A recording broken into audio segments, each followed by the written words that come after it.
এই বাজারটি নারায়ণগঞ্জের ১০০ বছরের পুরনো একটি বাজার।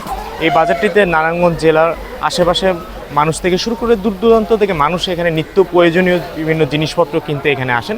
আমরা আজ বাজারে এসে যেমনটা দেখতে পাচ্ছি যে সকাল থেকে গুড়ি গুড়ি বৃষ্টির কারণে প্রত্যেকটি দোকানগুলোতে ক্রেতাদের চাপ কম লক্ষ্য করা গেছে। এর ফলে এখানকার যারা ব্যবসায়ী রয়েছেন তাদের অনেকটাই অলস সময় পার করতে দেখা গেছে। আমরা বিভিন্ন বাজারে খোঁজ নিয়ে যেমনটা জানতে পেরেছি যে বর্তমানে প্রতি কেজি পেঁপে এখানে 20 টাকা করে বিক্রি হচ্ছে, পাশাপাশি ঢেঁড়স 40 টাকা এবং এছাড়া যেখানে মিষ্টি কুমড়া রয়েছে প্রতি পিস এখানে 20 থেকে 30 টাকায় এখানে বিক্রি হচ্ছে।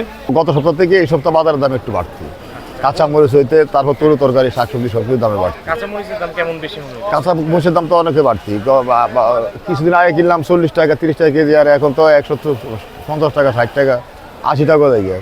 এছাড়া আমরা আরও বাজারে খোঁজ নিয়েছি, এখানে আলুর পাল্লা 90 টাকা করে বিক্রি হচ্ছে, পাশাপাশি পেঁয়াজ 280 টাকায় বিক্রি হচ্ছে। এদিকে আমরা কাঁচামরিচের বাজারেও খোঁজ নিয়েছি। গত সপ্তাহে যে কাঁচামরিচ প্রতি কেজি 200 টাকা বিক্রি হয়েছে, বর্তমানে সেই কাঁচামরিচ 160 টাকা বিক্রি হয়েছে। আর এখানকার যারা পাইকারি বাজার ব্যবসায়ী রয়েছেন তাদের সঙ্গে কথা হচ্ছে, তারা আমাদের যেমনটা জানিয়েছেন যে বৃষ্টির কারণে ক্রেতাদের চাপ কয়েকদিন ধরেই কম রয়েছে।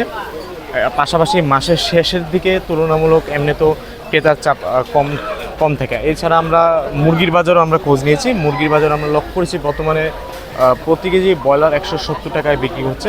এছাড়া কক মুরগি 300 থেকে 320 টাকায় মুরগি বিক্রির পাশাপাশি লাল মুরগি 300 টাকা, প্যারেন্ট খাসি মুরগি 310 টাকায় বিক্রি হচ্ছে। এছাড়া এখানে যেসব হাঁসের বাজার রয়েছে, হাঁসের বাজারও আমরা খোঁজ নিয়েছি। এখানেও হাঁস 600 থেকে 700 টাকায় বিক্রি হচ্ছে এবং এর ফলে অধিকাংশ মুরগির দামই অনেকটাই অপরিবর্তিত রয়েছে। আমাদের আজকের মুরগির বাজারের রেট হচ্ছে ব্রয়লার আপনাকে 170 টাকা, কক বেচতেছে আপনাকে 310 টাকা, তারপরে আপনাকে লেয়ার বেচতেছে 300 টাকা।